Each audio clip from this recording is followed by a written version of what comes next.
Hi, I'm Mathabo Tlali, and I am a human at JGF. Welcome to the Humans of JGF Holiday Special, highlighting the brilliant minds behind our vision. And today we have the phenomenal, the beautiful, smart Mathabo Tlali. Welcome, Mathabo. Yay! It's good to be here. It's my turn. It's your turn. So my name is Carla Watson, and I have the honor of interviewing Mathabo today after she has interviewed almost 20 different people around being the Humans of the JGF podcast series. And so that's why you're hearing my voice this time, and why you'll hear Mathabo sigh a deep sigh of relief of being literally on the other side of the table for this one. Goodness me. Thank you so much, Carla. It's been such a pleasure getting insight on the team's journey.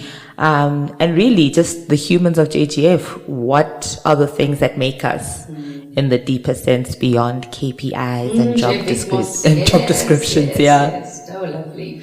So Mathabo, following your own lead as designer of this podcast series as well, I'm going to ask you a couple of questions that you might be familiar with. Sure. But there will be one or two that you're not, but we're going to go with it, right? Come on now.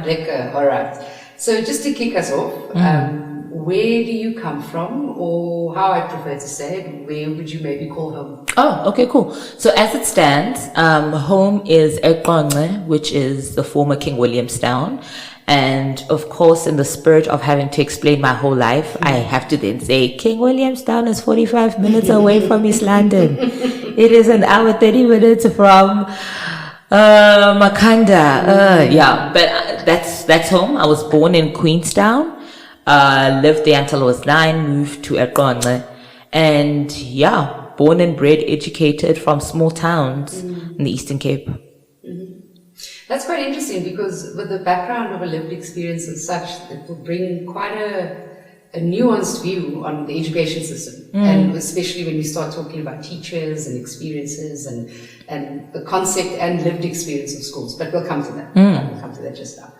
So Mathabo, how did you hear of JGF? And then, what was your one takeaway from your first day at JGF? Sure. How did I hear? So I was ferociously doing an assignment at the Sociology department at Rhodes University. And I got to that, when you've been doing an assignment for such a long time, it's just been back-to-back assignments and exams, you get to a point of just being delirious, right? And as I was finishing off my assignment, I just realized, I've been speaking English the whole time. And I know how to speak this English of the sociology, but how am I going to make my bread? I can't be making bread by just speaking eloquently, like how, of course you can, but in my seat at that time where I'm just like, where to from here? It just didn't make sense. So I rushed to my lecturer, who I also have the pleasure of calling friend, Dr. Togo Sipungu. And I was just like, Togo, what am I doing with the sociology? And Togo's like, actually, I don't know too. I'm trying to figure this out. I'm finishing my PhD. I don't know. But there's an opportunity that has landed on my table. The Jake Schavel Fellowship, a friend of mine, sent this to me to distribute to anyone who'd be interested. So Togo's telling me this at like 4:05. I'll never forget. I left his office at 4:10, and he's like, well, the submissions are today, like the closing dates. I'm just like, when last did I write a CV for anything? I've been at school. Ferociously wrote what I felt was the worst CV. Like, not worst, but just it didn't depict really my time and effort. So I was just like, okay, let's just let God. And then I get a response from Carla Watson. All right, this be a joke though. Yo, to say I didn't sleep for the assessment center. I mean, everyone has similar stories to this. But yeah, that's how I heard it, from a complete shock, panic. So how did I feel my first day? True to form, I have clothes that say university kid, right? They don't give sophistication. They don't give I'm employed. So my first day was the day that we were distributing laptops to candidate fellows. Yes. And Zolani was then tasked to orientate me then as well.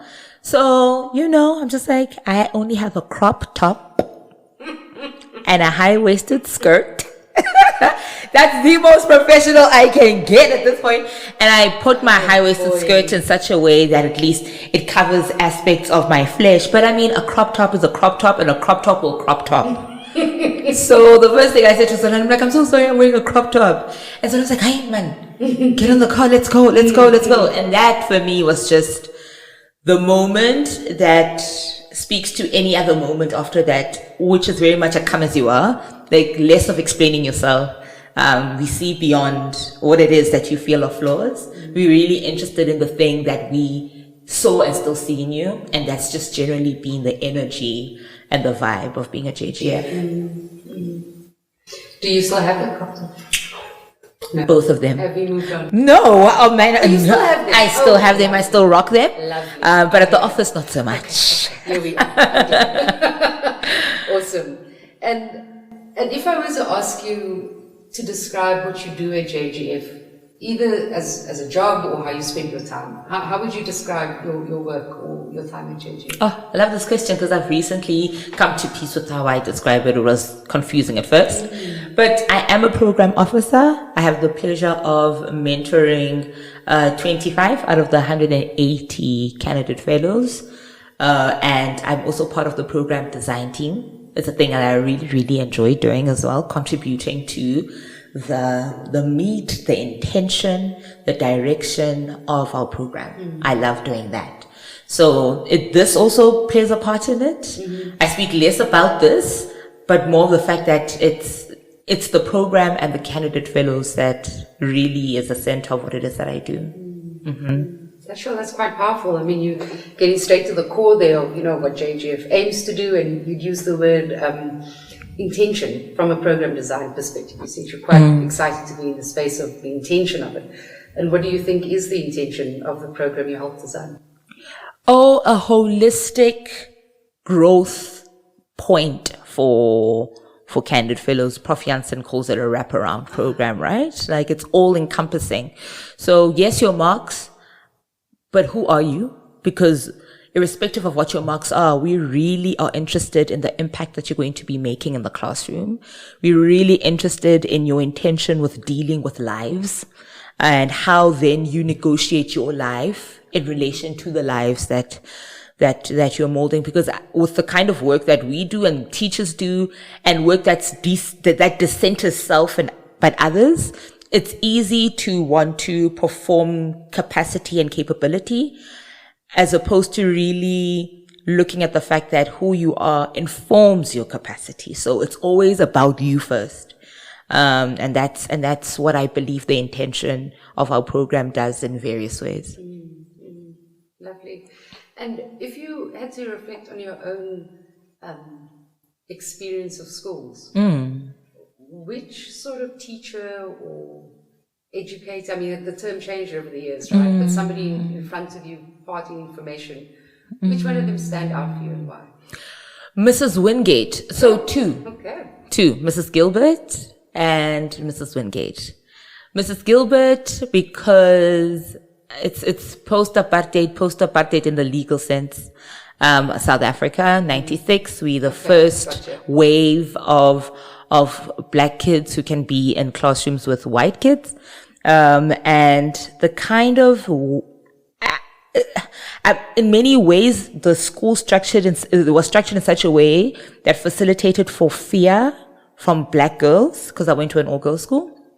And just looking at my teacher, Mrs. Gilbert, she's never done anything, but I look at her and I'm scared. And I think of her often. I'm just like, she never did anything. Not that I was aware of, but the environment that I was in facilitated for for me to criminalize myself and walk on eggshells around her for no apparent reason. Anytime she's put me in the naughty corner, in retrospect, it was valid. I had no business making fun of kids. I had no business, being weird and creepy around other kids, because I was very curious to the point where I was invasive, in other people's spaces. But she's never been aggressive, but there was something about her that was super scary. Then Mrs. Wingate, who I call Auntie Tish, because really she took a paternal role when it comes to me as an individual. Just felt weird calling her by her surname. She was so familiar to me, and it was really great. By the end of matric, majority of us started calling her Auntie Tish. Mrs. Wingate, who never once used our history textbook as a means of engaging. She would just get into the classroom and was like, well, tell me about Steve Biko. And would chat and chat and chat. She was the only teacher allowed me to eat in class, because I was in this, that, and the third committee, and break times. I didn't have break because I was in meetings all the time. So history was after break. So I was able to have my standees and be in the front of the class. I scored the highest in history. And that was from a teacher who never was tied to a textbook. In fact, majority of us had A's from her class. She was an incredible teacher, honestly. Sure. And I mean, it's quite interesting as you speak about this and locating the fact that it wasn't the textbook, that was the units of sort of discussion or learning. History is a particularly interesting and complicated and complex subject to teach in South Africa if you pay enough attention. There's of course a school of thought that says it's not that hard to teach, you just kind of get on with it. And the other one is, sure, where do we even begin? In your experience of clearly an unusual teacher for their time, to take a very different pedagogical route, but also social route, because she made space for other things and difference and lived experiences. From your perspective, what would you want to have kept from her way of teaching that you'd want to see other teachers embody? Their faith in knowing the curriculum. Okay, tell me more about that. Have faith in the sense that you don't need to be tethered to the book. Look beyond the words.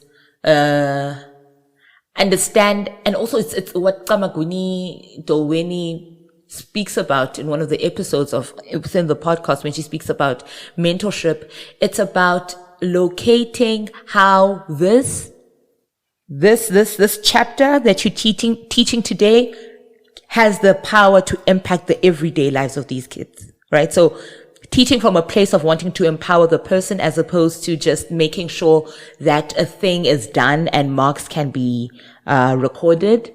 It's what is the relevance of this? And also I think it gives you as a teacher the opportunity to fan your own flame and not get bored.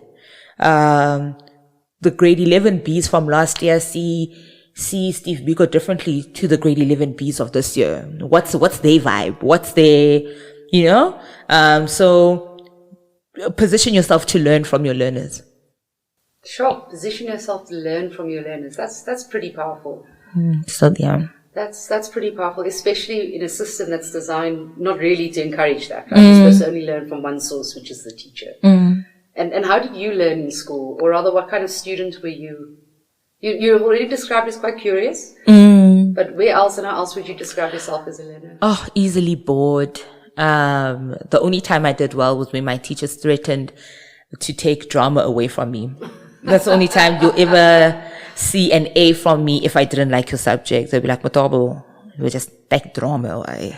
That was from my Afrikaans teacher. And babes, did I not give her an A? And that's a girl who was soaring in the 40s, not because I'm not smart. It's just that I'm just interested in this, because I also understand how Afrikaans as a language is incredibly triggering to us.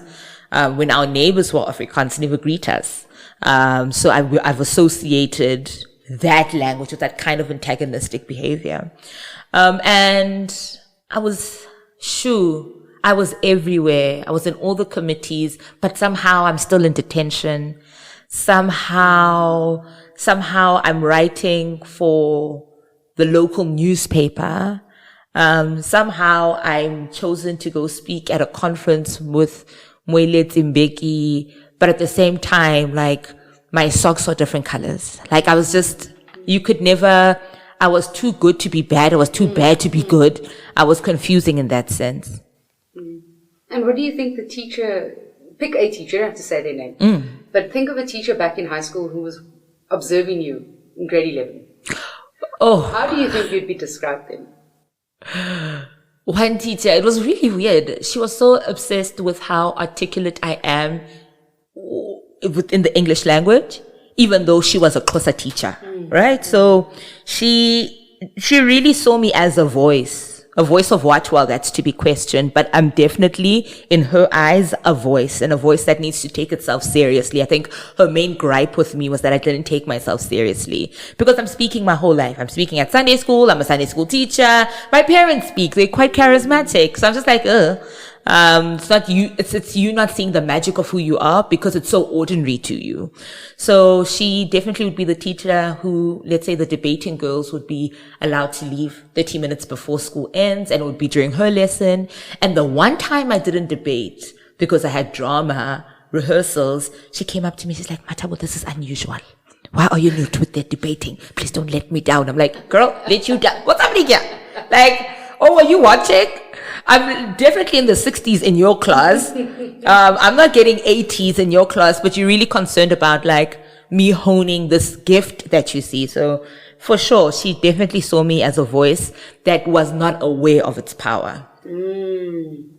And that for me feels like you're coming back to the statement of learning from your learners, right? And I'd love to have a conversation with this teacher one day and say, what perhaps did she learn from you, in however you showed up in the orchestra of your life, you know, in your life. I love that, orchestra of my life, yeah.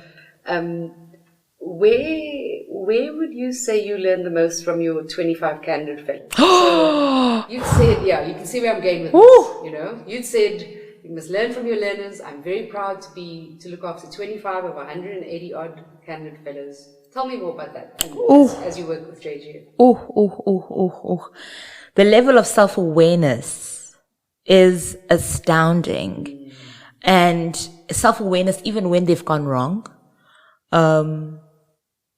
And the ability to speak for themselves is just a thing. And just to own where they are and own their story, the ability to circle back to who they are and not be attached to the moment, not be attached to the fact that, oh, I was in matric last year and I was a DAC scholar and now this year I'm soaring in the 40s. It's a thing of, okay, I'm here now. What does this moment? You just give them one thing. They're just people who just need to be activated in one direction and they take it. They sponges. And I really look at that. I'm just like, I hope I never lose this. I hope I never lose the ability to be called back to self. And for the student in particular, I'm just like, you were a DAX student then, scholar then, but this is who you are now. And what does it mean for you to be here now? And then within the consultation session, she understood that she needs new learning strategies. She needs this, that, and the third. Her marks are increasing. Just the ability to circle back to who you are is just beautiful to watch. Sure. And what do you learn from that? What do you take away from it? I take away from the fact that what do I take away? Being open to being guided, because there's a graciousness in taking advice, because they could easily come to a consultation session and just listen and they are gracious enough to listen. And that pays off, and you see the manifestations of that in ways that are little, inverted commas, and big, but they're gracious enough to listen and wise enough to listen. Sure. I have to agree with you around our candidate fellows. When I was their age, I was not as self-aware and as clear and as honest. Everything was an existential crisis. Everything was an existential crisis. Like, now, with the kind of support that they have, they're able to, and what's also really shocking, but like, it also calls you to I suppose, to position yourself in a way that's really, you're mindful of your presence in their lives, is when they say, well, you're the only person I speak to. And that rocks my world. And you're not going to say, no, go be social. I'm like, no, these are the side effects of COVID. This is what university is. In many senses, you're finding your crew, and that journey may take longer than others. So if you are really the only person that a person speaks to on a 3-month basis, you need to arrive with a particular posture, with a particular kind of listening as well. Yeah. Sure. And Mathabo, what year did you join JGF? And then, what do you want to see JGF listen to? So in other words, you talked quite a bit about learners listening, learning from your learners, and then you've brought in the aspect of listening, which is a different type of listening you'll see your candidate fellows are expressing, the need for. And I'm going to locate that a little bit in what year did you join JGF? I know it was not pre-pandemic, so you see where I'm going with this. And then also, what do you think JGF can listen to learn from? Okay, so March 1st, 2021, and so for me, and this is myself included, because we are so well-intentioned individuals who really have, in various ways, across the team, the texture of social justice. So we very much, we want people to be seen, we want people to be heard, and we want people to be represented well. I think we can learn or listen to how people want to be listened to, or how people want to be seen. So this is going back to a thing that you're super passionate about, which is co-creation, right? So, a lot of the team members are very much involved in creating certain things, but doing so hand in hand with candidate fellows. So we're constantly on the heartbeat of our beneficiaries. So also opening yourself to saying, you know what? This is the issue, but it may not manifest on me as it does to the candidate fellow, or myself as a team member onto another team member. So listening to how do people want to feel included, how people imagine their growth, imagine support. So constantly being in the exercise of who are you now? What are you about now? Classic exercise on reflection and listening to those reflections. Sure, that's quite powerful, Mathabo. I mean, there's much we can talk about the act of listening, or how we even phrase those words, about the interaction of listening in between people, and I just keep getting drawn back to your comment earlier about learning from your learners. So stay with me a little bit. Sure. It's not the first time I've heard those words or the concept, but just how you expressed it in the context of the prompt that you were responding to was really resonated, What was your, earliest memory? So I'm going back to school because I'm learning from your learners. What was your earliest or best or earliest memory of school? And yeah, I'll leave the second question for after that. Sure. Earliest memory of school. I have quite a few, so I'll choose one at random. You know what? I'll just choose the Spice Girl moment. So at the time, we didn't have Fifth Harmony, we had Spice Girls. That's what we had. We had Spice Girls. And my cousins were in grade 3 and I was in grade 2, and there was a Spice Girls concert that was being hosted at the school, and only grade 3s had the opportunity to participate in groups to, to emulate. So each group had to have their 5: Scary Spice, Sporty Spice, Ginger Spice, Posh Spice, and Baby Spice. So our group which was the only black girl group. My cousin was Posh Spice, I was Baby Spice, but I'm in grade 2, so I can't enter. So I walk in, I dress to the nines, like I'm Baby Spice to the core, and I've come to terms with the fact that, I will not be part of this, but I will dress up for this. by the end of the thing, was I not being awarded things? Because, you know what I'm saying? Girls showed up. I didn't need permission from the institution to at the very least embody what I believed I was. And how that kind of had even an influence around people around me. Because when my cousins were performing, people were like, why aren't you on stage? Wow. I was like, but y'all know I'm in grade 2 though. Like, what are you asking me? So the ability to embody, because maybe you're not allowed in space, sure. But you can definitely embody what you know, that you can embody the fact that you know you deserve to be there. And that's what I did. So that's the earliest moment. And one other scary one though. So white girl goes to the toilet. This is like part of the creepish nature I may have embodied. But thanks apartheid, follow me, you will see what happens. Girl goes to the loo. And you know the cubicles at schools have like an opening at the bottom? Yes. So in my mind, your number 1 and number 2 is disgusting by definition. So only black people do that. Oh. So when white people say that they want to go to the loo, what do? Because surely they don't do number 1 and number 2. Because in my mind, that act is reserved for black people because we are gross. So she goes in there. And then I'm like, what does she do? Because surely she's not gonna, you know. And then I bend, and then she starts screaming, Mathabo. And Mrs. Gilbert comes, what's going on here? And I can't explain. There is no language for me to say, hey, I'm black, and when we do this. I just want to know what white people do in the loo. So it's just that thing of, we think children aren't aware of the times and how the political connotations of the times have an impact on your personhood and how children reason. Because now I'm extending on apartheid's intention by othering myself to the most biological form to say, as a black person, the most disgusting human experience can only be experienced by me.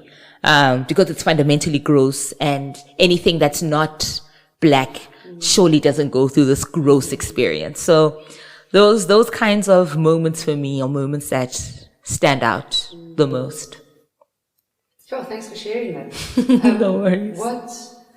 What do you think if I say we as teachers or as JGF, what do you think we can learn from our learners, especially from a perspective of the political connotations to formed identity and formed experiences? So when you prompted with an earliest memory, 2 very different ones come out. Mm-hmm. One is of emboldenment, taking up space, realizing everything you want to be embodied, regardless of the rules, mm-hmm. my words, right? Mm-hmm. Then on the other side, a sense of self-othering, which is deeply destructive and deeply logical at the same time. Mm-hmm. What do you think we can learn from our learners? And in this case, it can be students in the classroom. That's the one way you can look at it.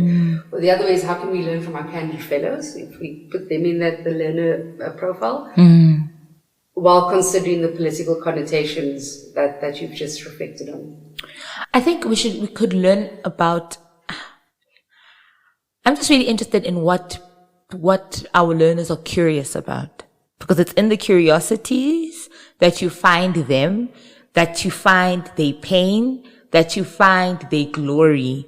Because your curiosity holds many things. You're questioning, but a kind of questioning that's still exciting, and it fuels you.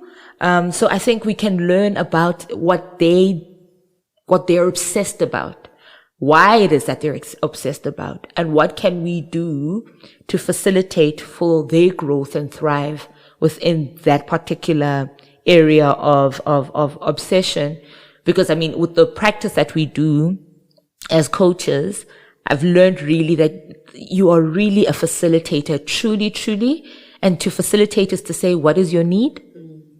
How do you get there? And tap into a skill set within them that says, well, let's co-create ways for you to think through this and action through this.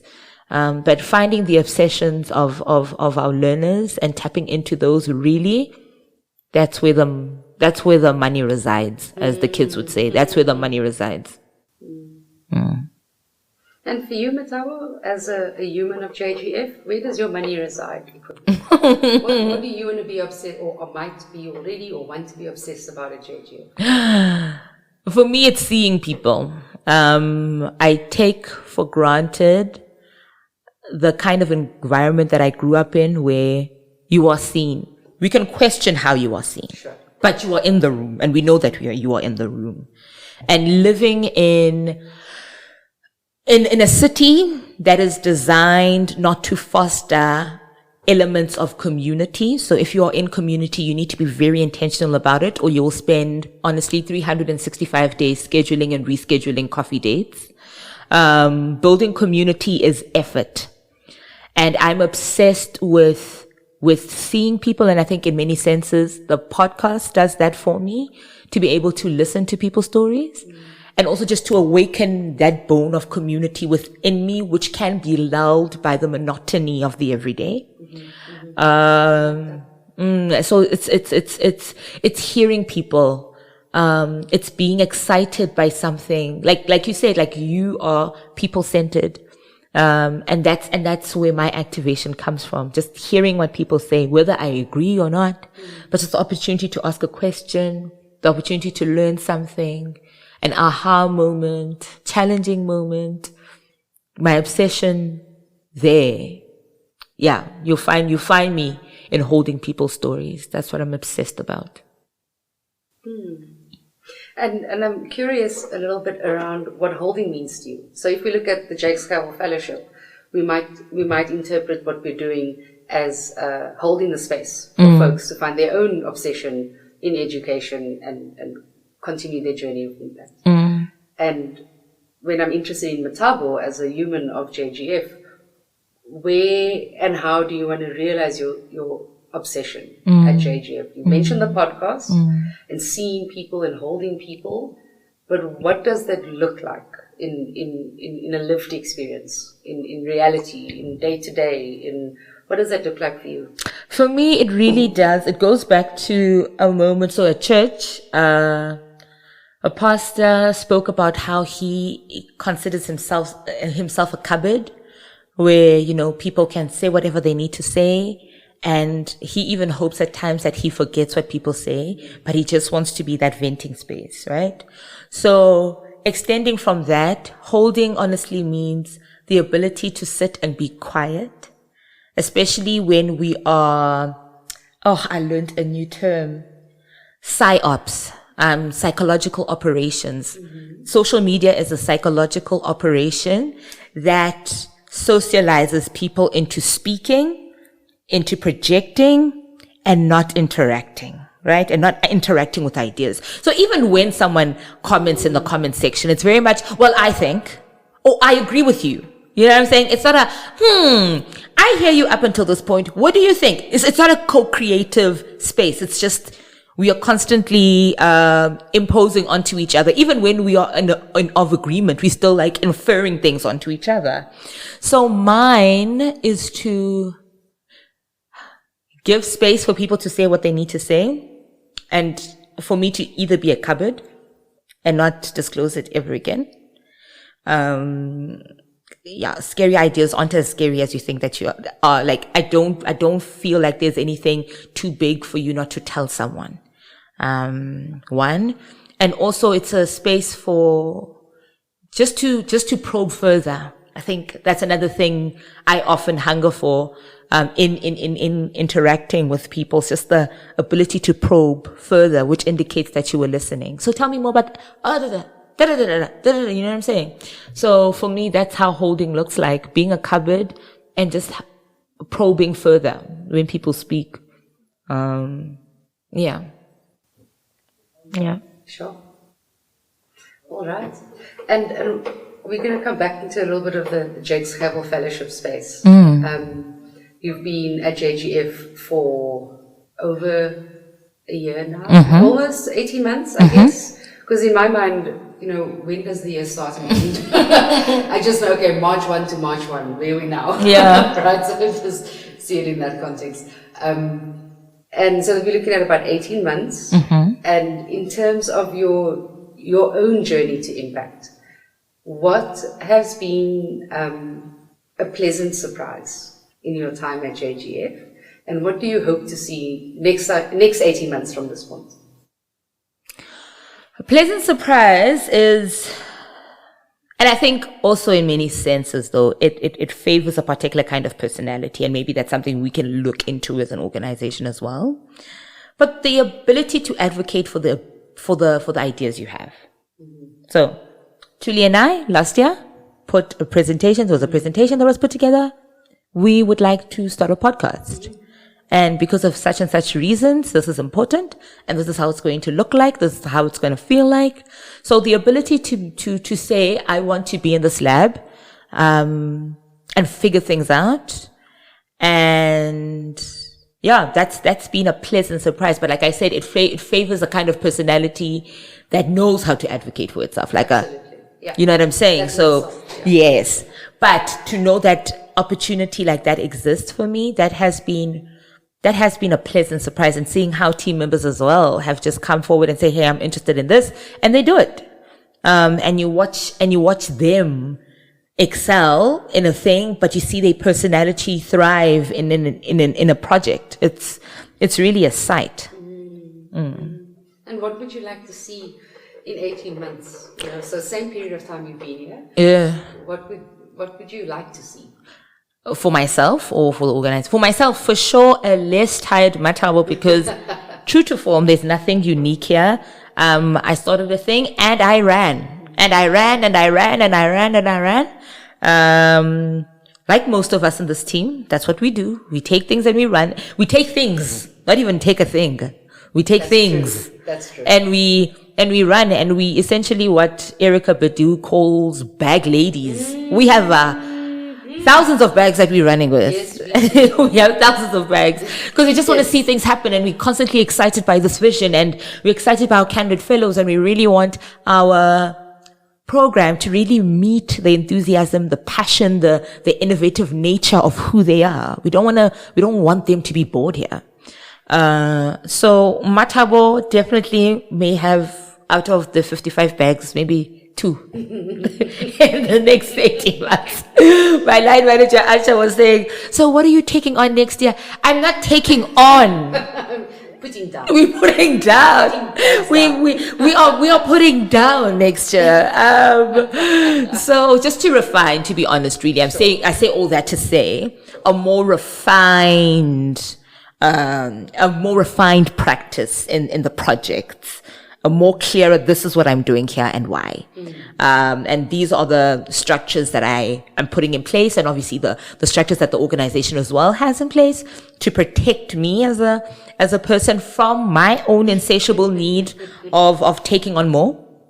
And yeah, I think it's also reprioritizing the candidate fellows, like a kind of renewal for no reason. You know, when people just renew their vows, I think the next 18 months for me is very much a renewal of my vows to the practice of coaching as well. So it almost sounds like you're recontracting with yourself. Yes. And recontracting with them. And in the we're recontracting because I don't want you to miss your consultation. No, it's recontracting to say we are walking together. You were never alone. We are recontracting. Yeah. Sure. So, JGF carries a strong alignment to its vision and its mission, and what it thinks it's going to do, and how it thinks it's going to get there. And of course, joining in 2021, just after, I don't know, still currently feels like the world's ending from COVID. It depends on who you talk to. But 2021 was really in the thick of, we made it. There's a bit of wow. And JGF is, trying to maintain its vision and its value and its mission throughout that time. Let's say, God forbid, another pandemic arrives. Sure. Next year. What would your advice be to an organization like JGF and the humans of JGF in a situation as such? Don't be in a hurry to respond. First reflect. think about what this moment means for everyone on the team, the consequence, the blessings of this moment, and how you as an organization can be a safe landing for the people who are essentially the legs and the hands that carry the program or the project or the organization. So don't be in a hurry to have a voice, a say. It's less about having a say, but creating internal mechanisms to make sure that whatever this moment presents for each person in the team, everyone has a safe landing. And the safe landings will not be perfect. And I think the quest for perfection is overrated. It takes away from us humanizing each other and puts undue expectations.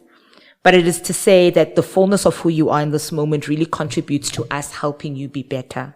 So like you say as well, Carla, I know only as much as you tell me. Rudy made mention, that's your general attitude. I only know as much as you tell me, and you can tell me as far as you want. But just know that what it is that you tell me, I will act on that point. So just be internal first, because obviously you trust your team. Obviously your team is competent. Obviously they're innovative, or obviously they're all these great things. But for that world to come out at its best, they need to feel safe first. So doing that. Phenomenal. That's so insightful, Mathabo, because often when people receive a prompt like this, around our first pandemic, and as you know, it's spoken about that it's the first one, that there'll be other ones. There's often a strong resistance to talk about this imagined space. I found that when I've prompted other folks around this imagined state of another pandemic and how would you want your organization to respond to it, it's often oppositional. Sure. Often saying these are all the things that didn't happen and make sure you do it now. And that's quite an operational view on the two scenarios. And what I'm hearing from you is much more of a sustainable view of saying psychological workplace safety as a way to first prioritize team members and the legs of the program, as a way to cope in this situation. And for me, as a follower as a Stoic person, my argument would be: imagine it's always a pandemic. Imagine then. How then would you change your approach to the safety of your team, or how they feel that they're taking space up in that space? And I'm going to push it a little bit further. Sure, as you do. As I do. As you do. Which is, what advice would you give the Department of Education? Sure. When there is another pandemic, another lost grade 12 class, another severe impact on our teachers, and of course health sector as well, our frontline workers, so to speak. What advice would you give to the Department of Education, having gone through it in 2020 and arguably to date, but just, what advice would you give them? Get people in the room who know what they're talking about first. And these are my opinions. They're not of my organization. So please don't drag my organization. Drag me. My handle is at Mathabo_Tlali. Feel free. No, because we understand the plague of cadre deployment when it comes to the state, and what that has done in terms of departments being efficient in the work that they do. So in a moment of crisis, I would say put your pride aside and get people in the room who know what they're talking about. People who are more empowered to make a decision that would be in an alignment with progress. And they proposals in a moment of crisis may not be perfect, but they would have thought in the critical ways that are necessary to arrive to a decision. Get young people in the room. Get people who are in proximity with the generation whose future is at risk. Okay? So get those people in the room. What are the kids talking about? In fact, get the kids themselves in the room. Find ways of capturing these voices, these needs, and the innovation embedded. Listen, it's so hard to be in South Africa and for you not to be a divergent thinker. And it's also unfortunate, and it's a thing that we also spoke about, Carla, once, where I was just like, I both hate and love the fact that my leadership qualities were formed in a moment of crisis growing up. Crisis being the catalyst of leadership building and grooming, right? And which is not unique. Like, this is South Africa. Most of us have learned leadership when looking at crisis.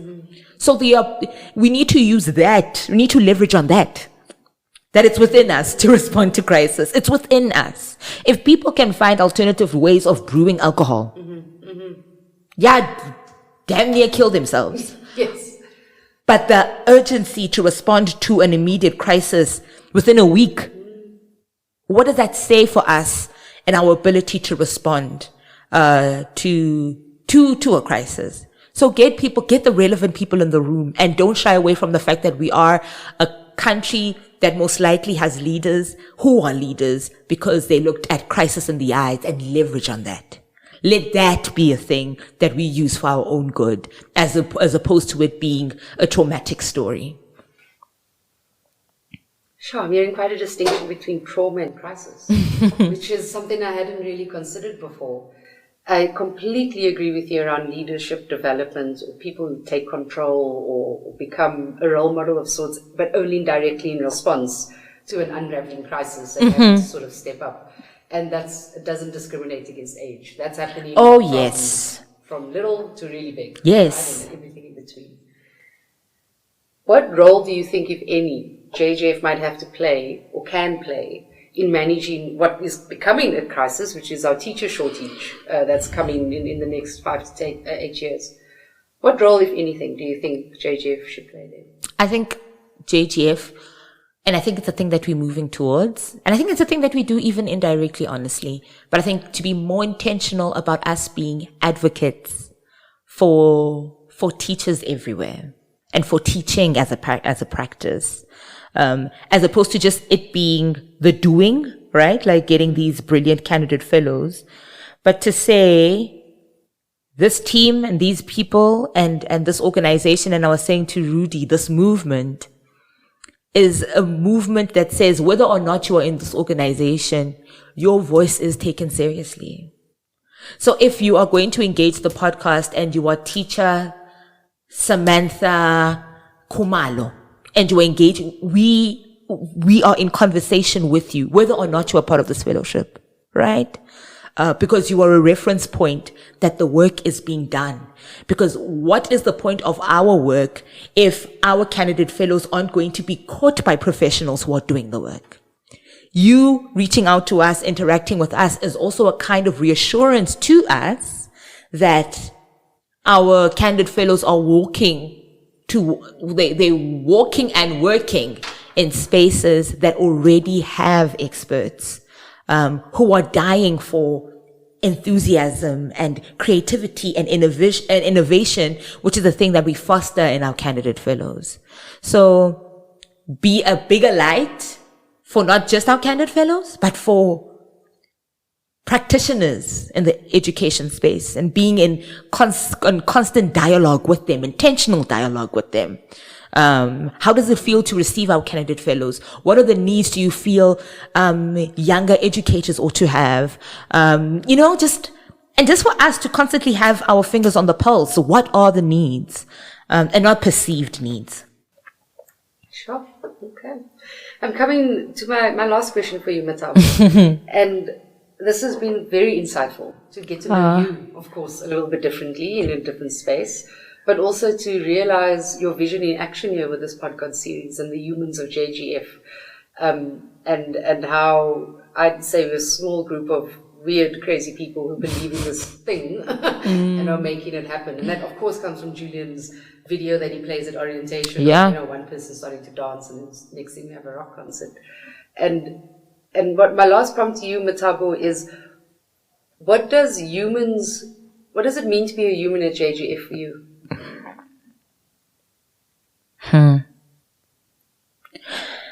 I think this year especially has taught me, and it's humbling me into understanding that to be a human at JGF is to not shy away from your flaws when they are exposed, to be welcoming of your gifts when they are being acknowledged. Don't hide away. Don't make the thing smaller than what it is. And also to be a human at JGF is to really but to interact in ways that are meaningful to people. So yeah, we are colleagues, and that's the governing sort of, that's the governing thing over us. But you don't need to be anyone's line manager to ask, are you okay? You don't need to be in the same department or work in the same space for you to see, there's a colleague that is buckling and I need to reach out. And shout out to Rebecca, who always is like, you're not well. Go sleep. That's what it means. It means that you are not, and our team as a team of high performing individuals. And I think this series has really humbled me in understanding, oh, this is why Miss Madam is pedantic. Oh, this is why Mr. So-and-so was this, that, and the third. At the heart of it, we really want to get the work done in the most excellent form. And we trade ourselves in for that to happen as well. But it is to say that the best of who you are will be as evident as the worst of who you are, and embrace it all and have grace for it all. And for us to also just embrace and have grace for that as well. Like it's that cousin who's great at cooking, but ask her to clean, babes. So because I know she's not great at cleaning, I need to step in. But when she's cooking, I'm not going to step on her toes, man. I'm just going to say, oh girl, I'm just going to ask because maybe she may be tired but I know that she's going to rock it. So it's having that kind of allowance to say, oh, I know you're good at this. And maybe you're also, or maybe you are bad at this, but you may be delusional into thinking you're good at this. So I'm just going to be of support to you here. Yeah. It's just having grace for each other, honestly. And just receiving each other at the fullness of who we are. That's what it means for me to be a human at JGF. Oh, Mathabo, that brings us to the close of our podcast conversation today. Thank you so much. My name is Carla Watson, and I've had the pleasure of chatting with Mathabo Tlali today on our podcast series called JGF, Humans of JGF. Carla, tell them, where can they get in contact with us? Literally anywhere. Anywhere. If your phone has an internet connection, you can search in your favorite search engine, as Mathabo would say, type in Jake's Mathabo Fellowship, and it will pop up on all the various social media platforms. I think the only one we're not on is TikTok. Yes. So pick any other one and follow us there. Like, subscribe, do all the things. Yeah. And hope to have you on our subscription list quite soon. Yeah, well, thank you so much, Carla. Thank you, Mathabo. You make this look easy, eh? You make